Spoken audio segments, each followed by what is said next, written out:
Yeah,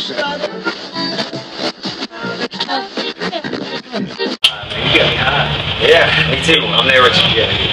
Alright, man, Rock Rage Radio, Metal Messiah here in Tyler, Texas at Zombie Palooza. Drowning Pool's headlining this gig here. I was going to say this bitch, but whatever. This bitch. But what's up, CJ? A lot of good stuff, man.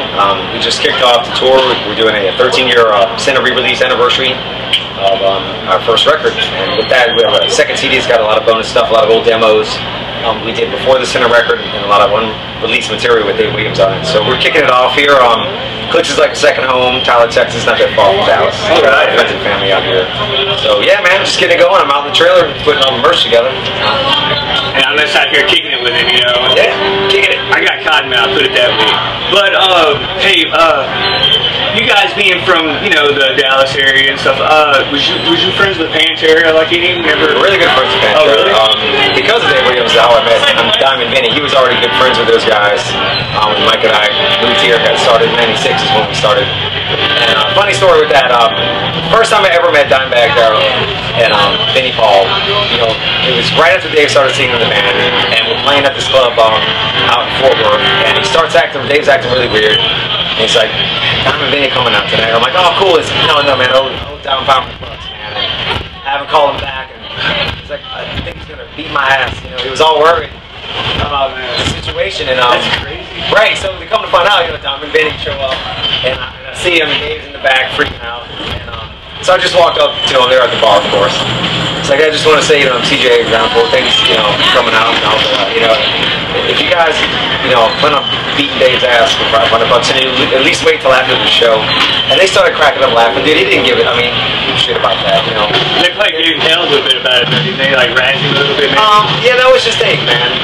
No, they came out to support, you know, and, you know, Dave owed $500, whatever, which Dave did pay him back after we took off there.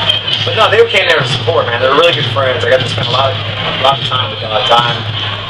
Let me stay in this house for a little while after Dave passed away. So he was a true buddy to me, like, he was a true friend. He wasn't just like, you know, oh, I went to high school with that guy, you know what I mean? He was a true friend, and a super cool guy. But, you know, I'll listen to Pantera every day, man. It's like, dude, he's always here, you know? I play Pantera at least once every night on my show.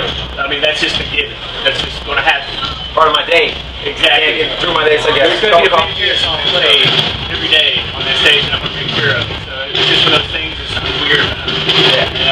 But yeah, I love Pantera. It's like probably my favorite metal band of all time. Outdoor rock show, as you can tell. Yes, and so they influenced you guys a lot. Yeah. So how did y'all meet those guys? Like, was that how you met them? That's how we met, and then shortly thereafter, you know, Phil and I had, you know, they kind of split, and they started doing the whole Damage Plan thing. Right. And at that time, you know, David passed away, and we were looking for a new singer. We got you know, Jason Dawn Jones who used Desensitized record, the second record. Right. So there was a time period where we toured. It was us and Avery, Damage Plan, we did a run together. And by the end of the tour, man, like Dime would just go, man, he'd just open up your fucking curtains and you bonk on the bus and be like, come on, drink. So by the end of the tour, we were kind of like hiding from him, man, because you knew once he walked in with that jug of fucking alcohol, man, you were going to be hammered by 5 o'clock. Oh man, I bet, dude, that'd be crazy. Speaking of, you know, going through singers, y'all been through quite a few singers here. A few singers. Yeah. So how awkward is that every time to have to go through, you know? It's frustrating as hell. I mean, yeah, you know, I'm really proud of the records we made, and the voices of for the different singers we've had have been awesome. And you know, each record's got its own vibe, obviously with a different singer on it. But you know, that's only 1/10 of the whole situation. I mean, we're friends and family. Mike and Steve and I've been friends since high school, and once you get out on the road and you start doing this, you just gotta have the right mindset and the right personality. And we just didn't have that. We never really clicked with those guys. But the guy we have, you know, Jason Moreno, who's been with us now the last 3 years plus. He's from Dallas. We've been friends with him for 15 years. He came up in the scene with us as well. So he's definitely the perfect fit for this band. If I could go back and just knew this was going to happen now, I would have grabbed him right away. But sometimes you got to take that long circle around and get to where you need to be. But we're in a great place, you know. It's like life lessons always, you know, and you go through these trials and tribulations before you find the right people to play with. I was actually talking about this today with a guitar player from another band, Full Devil Jacket. Yeah. And his name's Brian Kirk, and we were talking about how sometimes you go through many bands before you find those people. It's not that you may hate those people, it's just they don't gel with those You don't people. gel it, yeah. You know, and that's how. You know, when you go in there, and we'll get to it here in a little bit, but you know, besides going on, my brother called As Above, So Below. We played earlier today as well, and that's just one of those situations where you know, it's you walk in, it's effortless. You know, we just go in there, we just jam. Right. Like the cool stuff happens, wacky stuff happens. You don't have to work at it. That's how it should be. And the same thing with Jason. Jason's a singer-songwriter, and he's open to try anything and everything 20 different ways. So that, you know, just gotta be open-minded when you're with other like-minded, open-minded people. Great shit happens. We have more songs written now for the next medical record than we have in We've been writing maniacs. So after we do this run, you know, touring the Center 13-year re-release anniversary, you know, plans to get back in the studio and make another record. You touring on that? That's awesome, man. Well, man, I can tell with your time, you're a busy man. I mean, dude's doing everything. He's like playing in 2 bands, like doing double duty, doing merch, like setup and I love hanging out at the merch table. Yeah. I love hanging out with all the fans. That's, you know, like watching the other bands, man. You know, that is awesome to do that. There's so many bands that never step out the bus. They never step out the bus. I don't understand that. And other bands get really weird about like playing like their hit single.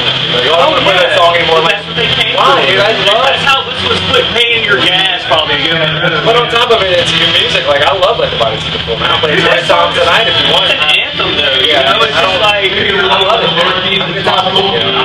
Everybody loves this song. It's one of those songs that's like, I've always said, you know a good metal song when it hits your grandmother in the face with a snow shovel, and that's one of those songs. It's everybody pumped, man. Exactly. It's me pumped right now. I look forward to it. Security always cringes when y'all about to play that song.